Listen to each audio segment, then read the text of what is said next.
Good morning, students. So welcome back to my 21st lecture of your subject code CPC 505 Environmental Engineering 2.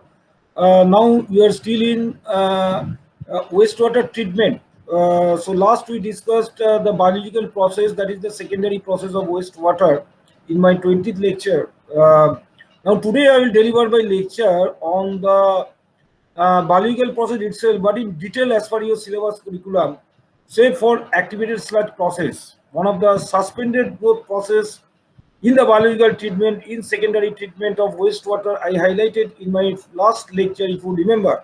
So that activated sludge process is a very traditional process, a biological process treatment, that is a secondary treatment process. I will discuss in details of this process. Fine. Now, generally, the conventional biological treatment, as I have mentioned in my last lecture, that is in the aerobic conditions. Uh, one is the suspended growth process and is the attached growth process. The example of suspended growth process, if you remember, I have told you regarding that activated sludge process ASP, which will be discussed today, and the attached growth process I have mentioned about the trickling filter. Now this ASP, the suspended growth process, that means where the biomass are in suspended condition in the wastewater. This treatment process, it is first developed in 1984 in England, and after that it acquired a tremendous popularity in the treatment of the wastewater. Now the activated sludge process, it is nothing but consists of a aeration tank where the organic matter is stabilized by the action of the bacteria under the aeration, and along with the aeration tank there is a secondary sedimentation tank SST is located, where the biomass settled, that is the sludge is settled, and the clear effluent goes out from that sedimentation tank. Not only that, from this sedimentation tank, the settled sludge, the active settled sludge is recycled again to the aeration tank for performing the treatment. So that's why it is named as the activated sludge process. Why? The active sludge portion, inactive sludge, it is wasted out from the SST, that means the secondary sedimentation tank. But the active portion we are again recirculated into the tank. So that is the basic philosophy why it is named as the activated sludge process, because the activated sludge portion we are recirculating in the tank again in the aerosol tank. So recycling is necessary for activated sludge process. The aeration conditions, we'll discuss in details what are the mechanisms we are following the aeration. Like two systems are there. One is the diffused aeration and another is the mechanical aeration. That systems will be discussed in details. Now the diffusers are provided generally at the bottom. If we say about the diffuse aeration system in the aeration tank, then these diffusers are located at the tank bottom. In opposite of that, the mechanical aerators are provided at the surface of the water, either floating or in fixed support, that I will show you in the diagram. Now the settled raw waste water and the return sludge enter the head of the tank and cross the tank following the spiral flow pattern in case of diffused aeration, and get completely mixed in case of completely mixed reactor. So there are the two flow regimes is there. One is the plug flow, another is the completely mixed flow, that I will definitely discuss in detail. First of all, the air supply may be tapered along the length in case of the plug flow, and it will be uniform in case of the completely mixed. Now, what is the significance of the plug flow? The plug flow implies that the sewage moves down progressively along the aeration tank, essentially unmixed with the rest of the tank contents. That is the basic philosophy of the plug flow. That means it is not mixed in compared with the completely mixed. So it is progressively along the aeration length of the tank, along the length of the aeration tank, it is progressively moves down, and it is unmixed with the contents of the rest of the contents of the tank. But in case of the completely mixed, it involves the rapid dispersal of the incoming sewage throughout the tank. So we can say that in the plug flow system, the F by M and oxygen demand will be highest at the inlet end of the aeration tank and will then progressively decrease. But in case of the completely mixed system, the F by M and oxygen demand will be uniform throughout the tank as it is completely mixed system. So this is the philosophy I have in brief I have told you regarding that the concept of the plug flow and the completely mixed flow regime, the flow regime condition. Now let us see the figure, how the schematic diagram of the conventional activated sludge process. This is the very important schematic diagram. You must be acquainted with this diagram. Now you see the return sludge. One unit is the aeration tank, that is called the reactor, that is the biological reactor where the civilization of the organic matter takes place. And when the with this water the sludge flows comes to the next that circular tank, that is the settling tank, SST, secondary sedimentation tank we are calling it. Here the sludge is settled and the clear effluent goes out, and this sludge which is precipitated, the inactive portion wasted out, and the active portion we are again recirculating into the tank. You see that return sludge I have shown by arrow. This again it is recirculated to aeration tank for providing the performance of the reactor. So this is the conventional system, that is the schematic diagram how the operation takes place in the activated sludge process. Fine. Now let me discuss the loading rate. What is loading rate? Now the loading rate means the organic matter loading rate, that is the carbonaceous organic matter which is to be removed from the wastewater, that is the pollutant. So organic matter loading rate, which is given by in fact the organic matter is given by BOD. So the kg of BOD applied per unit volume of the reactor, that is called the volumetric loading rate. Again I am repeating, the kg of BOD, that is the organic matter, kg of BOD per unit volume of the reactor. So this is called the volumetric loading rate. And if you see the kg of BOD applied per day per unit mass of organism, then it is called the organic loading rate. What is that? F by M. F means the organic matter, that is the food to the microorganism, so it is denoted as F. And what is M? M is microorganism, so F by M is the designated by loading rate. This is called the organic loading rate. So what we have come to know, there are two types of loading rate. One is the volumetric loading rate, that is the kg of BOD per volume of the tank or volume of the reactor, I would say. This is called the volumetric loading rate. And another loading rate is, that is the organic loading rate, that is nothing but the organic matter vis-a-vis, we can call it a food, because this organic matter is food to the organism. So food divided by the microorganism, this is called the organic loading rate. So there are two types of loading rate. Now when I talk about the volumetric loading rate, so if the flow of the water is known to us, that is Q is known to us, and BOD is always milligram per liter, that is milligram per flow. So if you multiply the total flow which is supplied in the aeration tank for treatment, that flow, that discharge into the BOD will give you the total BOD in terms of weight, that is in terms of the kg. And if you divide by volume, so you will get it the volumetric loading rate. So volumetric loading rate, we can write discharge, that is Q into BOD divided by volume. Volumetric loading rate is given by the equation Q into BOD by volume. Why Q into BOD? Because once you multiply the BOD with the discharge, you will get the total BOD in terms of the weight, mass, kg, divided by the volume, that is the meter cube, will give the volumetric loading rate. Fine.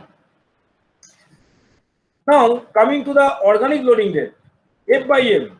What is F? F is nothing but the food, and that food is nothing but the BOD, that is the organic matter. How the organic matter weight, how will you obtain the numerator? That is simply the discharge into BOD, that will give the total BOD in kg, that is the organic matter, that is the food we can say. And what is the M? M is nothing but the biomass, that is the total biomass. MLSS, if you MLVSS, if you can say is milligram per liter, then it will be multiplied with the volume of the reactor.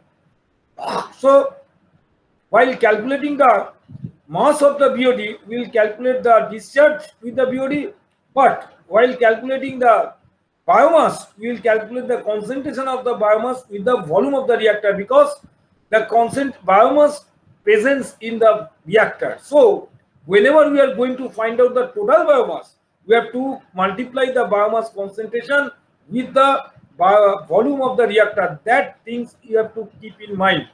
So that has to be carefully kept in mind. So where the concentration means, I mean to say the MLVSS. What is MLVSS? It is average taken as 80% of the MLSS. MLVSS concentration in MLVSS means mixed liquor volatile suspended solid, approximately considered 80% of the MLSS. Now the F by M ratio is the main factor of controlling BOD removal. Lower F by M ratio will give higher BOD removal. Why? Because if lower F by M ratio means microorganism is more, food is less. What does it mean? So more microorganism means more treatment will be done. And if by F by M ratio is more, that means F by M ratio is more means the microorganism is less. So lower F by M ratio values will give higher BOD removal. So the F by M can be varied by varying MLVSS concentration in the aeration tank. So I have given you the idea of the loading rate, that is the volumetric loading rate and the organic loading rate. Now a very important parameter I am going to deliver you, that is the solid detention time, or it can be told as mean cell residence time, that is MCRT. What is this? This is very important parameter in designing of the biological reactor. So what is solid detention time or mean cell residence time, that is SRT or MCRT are the same thing, because why the significance of this SRT and MCRT, because this is so important parameter, because the performance of the activated sludge process, the aeration tank, performance of the ASP in removal of the organic matter depends on the solid detention time. How? Because the duration for which the microbial mass will be retained in the system. What is solid detention time? It denotes the duration of which the microbial mass is retained in the system. That means more the time it will retain in the system, more effective removal process will be taken up. So MCRT, SRT is more means the retention time of the solid mass of the biomass is more in the tank. So definitely it will affect the efficiency removal. So more SRT means the removal efficiency will be more. So the retention of the sludge depends on the settling rate of the sludge in the SST. So we have to take an observation how the settling rate of the sludge is taking place in the SST, that is the secondary sedimentation tank. Because settling rate, if the settling rate of the sludge is well, then the SST in the SST, if the settling of the sludge is well, if it is observed, then the proper recirculation of the sludge in the aeration tank can be possible, and it will help maintaining the desired SRT in the system. So all SRT depends on the settling characteristics of the sludge in the SST. If it is not that, then the sludge has a poor settling property, then it will not settle in SST, and recirculation of the sludge will be difficult, and so the maintaining, so it may reduce the SRT in the system, so it may affect the efficiency in the system of the tank. So SRT can be defined as in numerical relation that is kg of MLVSS in aeration tank that we know, divided by kg of VSS wasted per day plus kg of VSS lost in effluent per day. Now kg of VSS lost in effluent per day, this quantity is very small compared to the artificial wasting of sludge carried out from the sludge recycle time. So this can be neglected. Mostly the kg of SRT depends on the ratio of kg of MLVSS in the aeration tank divided by the kg of VSS wasted per day. So that will be the duration, that will give the duration of the retained portion of that biomass. Now, the sludge volume index. Sludge volume index will give the characteristics of the sludge settled in the SST. So this is a parameter by which we can conclude whether the sludge characteristics is good or bad. That means SRT can be obtained better value or lesser value. Now, the quantity of the return sludge is determined by volumetric basis. Now, the sludge volume index is the volume of the sludge in milliliter for 1 gram of dry unit suspended solids. Sludge, what is sludge? Sludge is a mixture of liquid and solid. So, the corresponding volume of the sludge will give the sludge volume index, which contains 1 gram of solid in the sludge.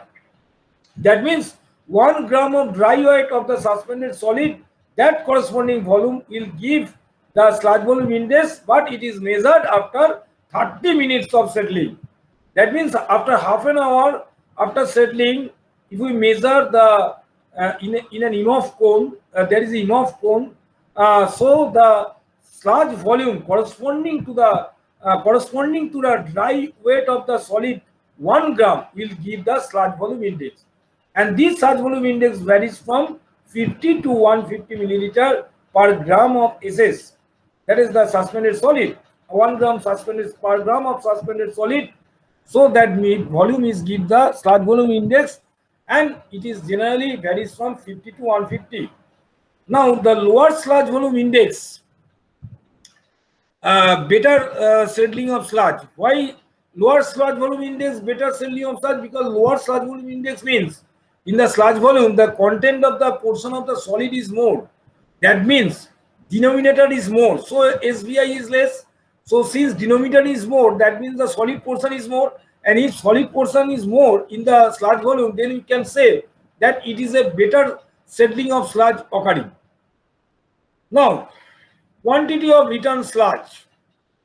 Usually solid concentration of about 1500 to 3000 milligram per liter MLVSS. As I told you in the beginning, MLVSS considered as 80% of the MLSS, that is mixed liquor suspended solid, that is the biomass, is maintained in conventional ASP, and 3000 to 6000 milligram per liter for completely mixed ASP. So accordingly, the quantity of return sludge is determined to maintain this concentration, because we have to make up the concentration of the biomass, which is maintained 1500 to 3000 in the conventional, and in mixed ASP is 3000 to 6000. To make up these things, accordingly we have to recirculate the activated sludge from the SST. So this quantity has to be adjusted to maintain this concentration. Now the sludge return ratio is normally 20 to 50%, and the F by M ratio is kept as, that is the organic loading rate is kept as 0.2 to 0.4 for conventional ASP, and for completely mixed reactor, that is 0.2 to 0.6.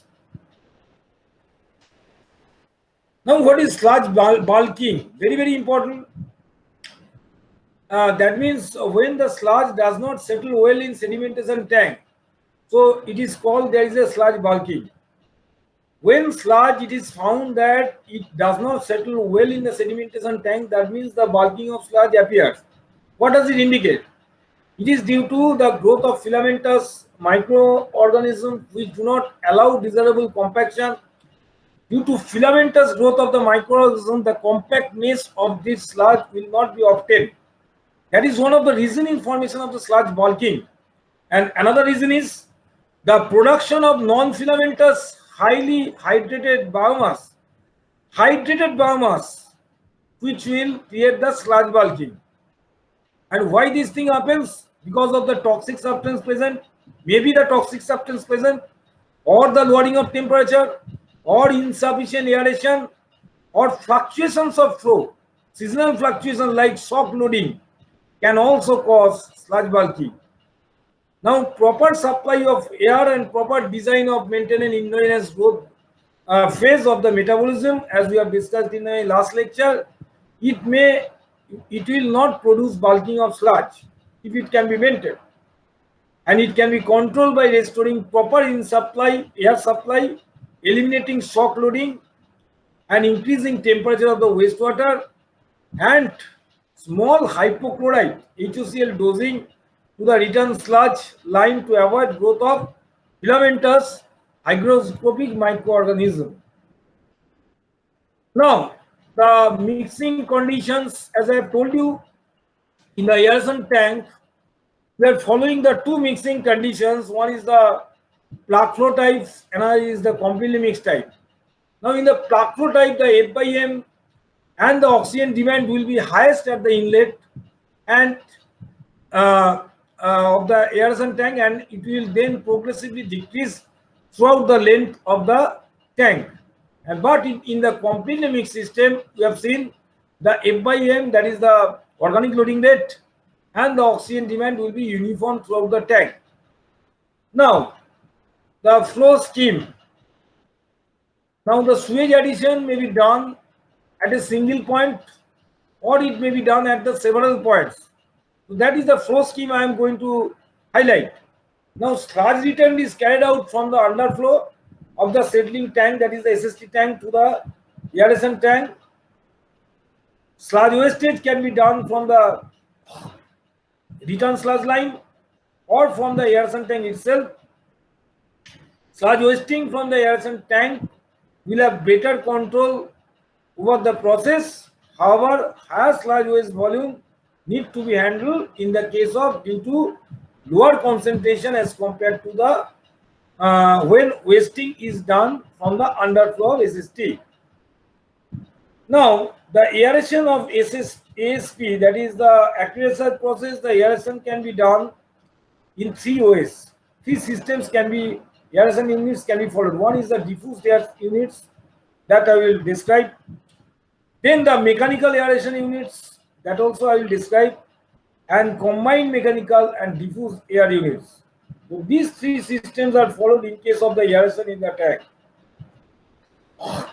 Now let us discuss about the diffused aeration. Now, what is diffused aeration? There are the diffusers. So their diffusers are placed at the bottom of the rectangular channel tank.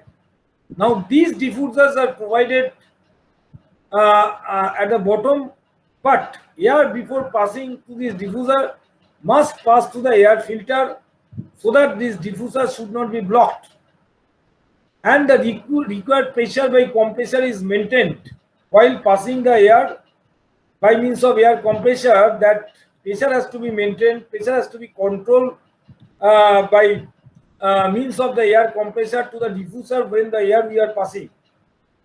Now, the types of air diffuser, there are two types of diffuser. One is the jet diffusers and second one is the porous diffusers. What is the jet diffusers? Now, these diffusers are direct stream of air in the form of jet downwards and strike against a small bowl kept just below the nozzle of the jet. So this is one type of jet diffusers I have told you, but mostly we are using the porous diffusers, and these porous these are manufactured mainly from the tubes and plates from grains of crushed quartz, aluminum oxide, carbon used to form the porous structure, and it may be tile shaped or the tubular shaped.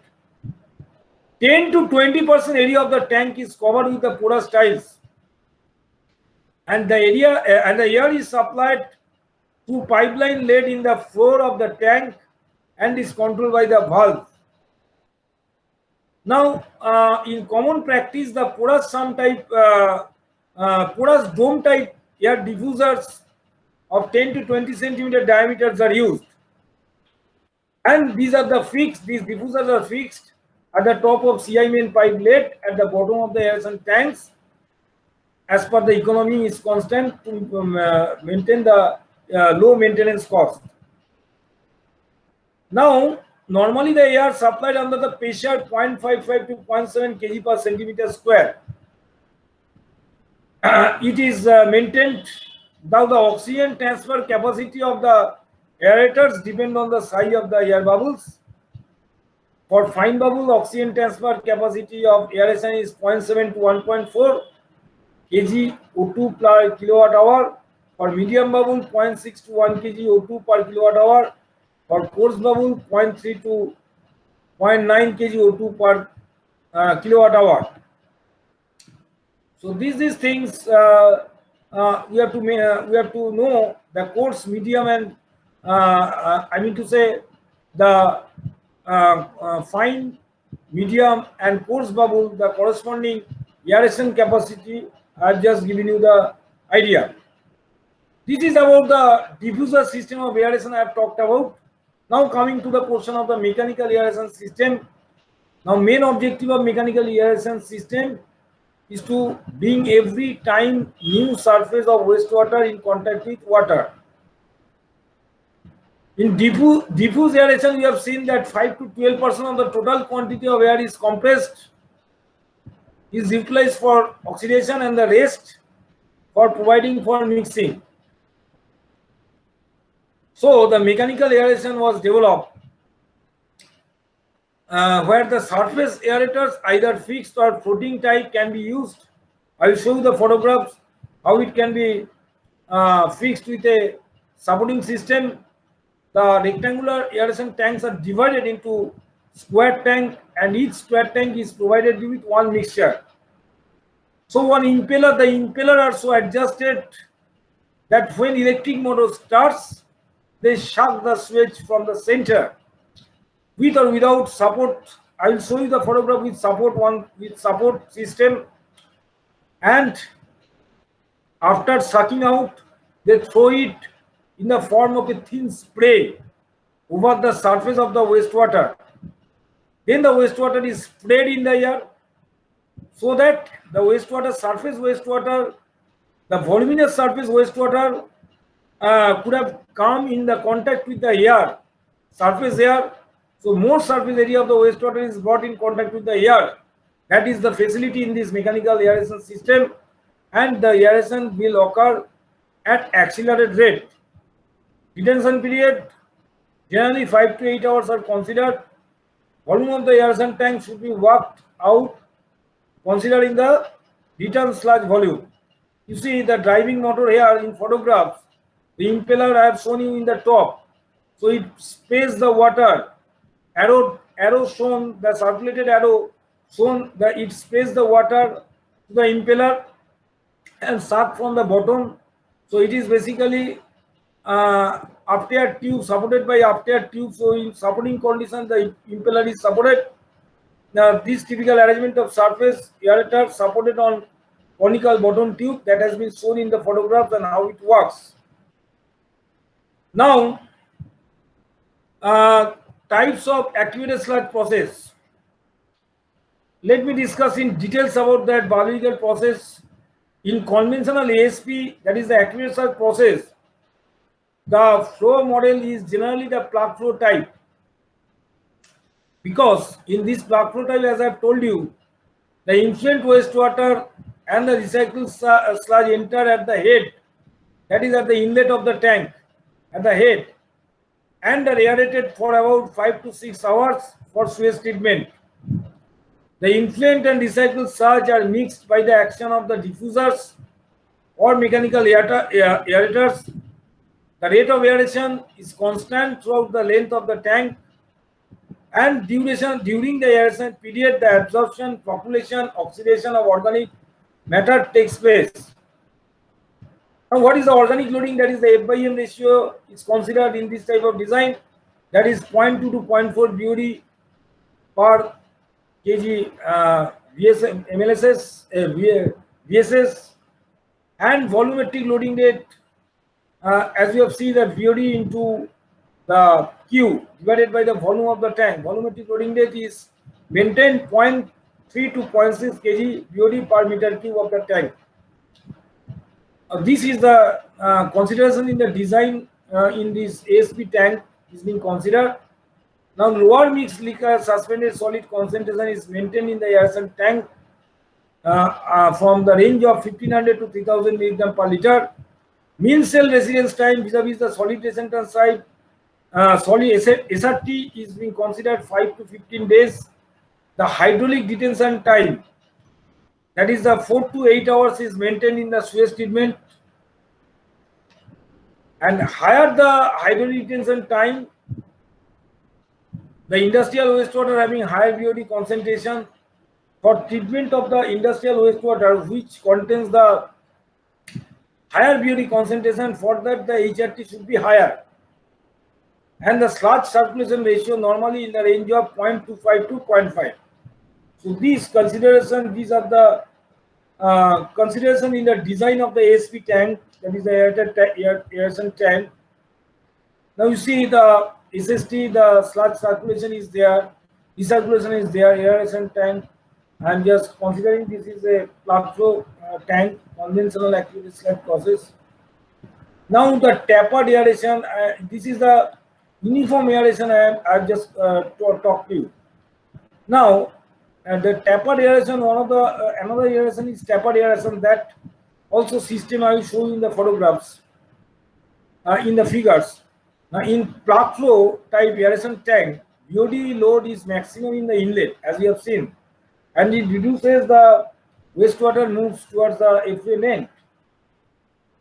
So accordingly, the tapered aeration, that means the maximum air is needed at the inlet, and it should be decreased towards the, it should be reduced in steps towards the end. So this is called the tapered aeration, and the photograph will give you the, this photograph, you see the inlet portion, the aeration should be more, and by step it has been reduced towards the end, that is towards the effluent portion. Hence it is called the tapered aeration, as you can see from this figure. Okay, tapered aeration activity sludge process I am just showing you.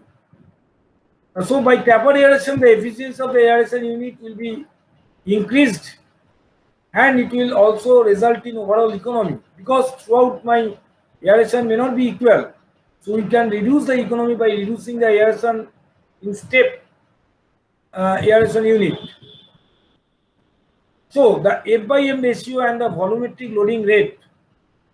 What is the F by M ratio kept in this type of situation? 0.2 to 0.4 kg VOD by VSS, and the volumetric loading ratio maintained is 0.3 to 0.6 kg VOD per meter cube tank.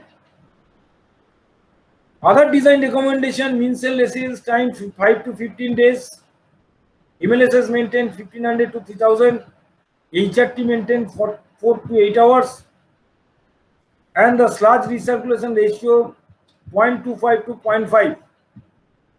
Although the design loading rates are similar to conventional ASP, tapered aeration gives better performance because the aeration has been provided efficiently.